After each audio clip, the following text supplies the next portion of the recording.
आज आपण पाहणार आहोत मुरमुऱ्यांचा भडंग. लहान मुलांना टिफिनसाठी किंवा खाऊ शकतील असा बनवणार आहे. तर त्यासाठी आपण पहिल्यांदा साहित्य बघून घेऊ.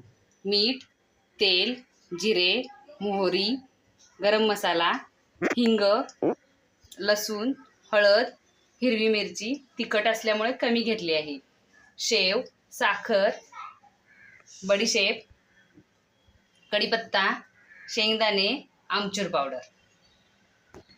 पहिल्यांदा आपण गॅस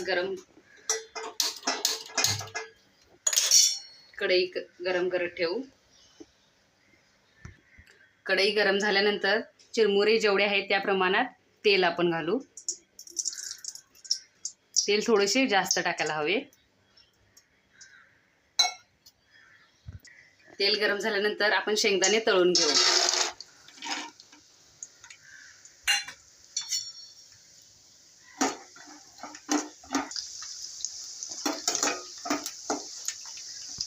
शेंगदाणे भाजल्यानंतर आपण एका डिशमध्ये ते काढून घेऊ.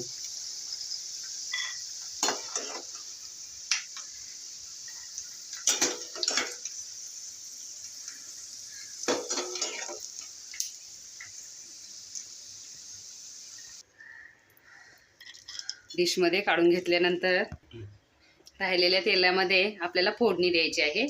तर त्यासाठी गॅसचा फ्लेम अगदी लो करायचा.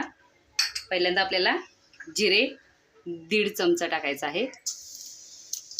मोहरी 1.5 चमचा टाकायचा आहे.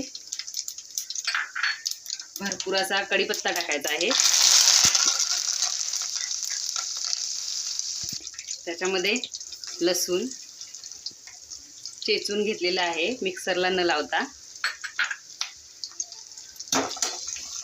त्याच्यामध्ये हिरवी मिरची, हिंग, बाकी परतून घ्यायचं आहे. लसूण भाजत आल्यानंतर त्याच्यामध्ये आपल्याला बडीशेप टाकायची आहे. गरम मसाला 1 चमचा टाकायचा आहे. हळद टाकायची आहे. हळद पण 1 चमचा टाकली आहे. त्याच्यामध्ये साखर 1 चमचा टाकायची आहे.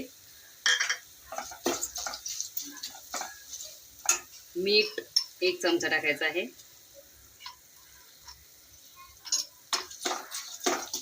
त्याच्यामध्ये आमचूर पावडर 2 चमचे टाकायचे आहे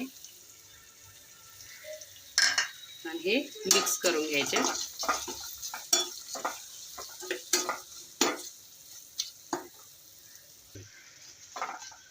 सर्व भाजल्यानंतर याच्यामध्ये शेंगदाणे टाकायचे आहेत.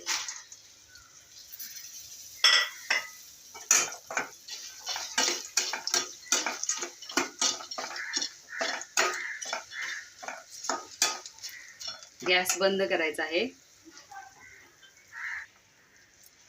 तयार मिश्रण आपल्याला कुरमुऱ्यावरती ओतायचं आहे.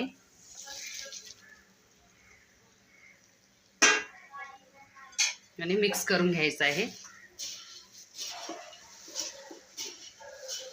याच्यामध्ये आपल्याला शेव टाकायची आहे आणि थोडी बुंदी टाकायची आहे आणि हे छान मिक्स करून घ्यायचे.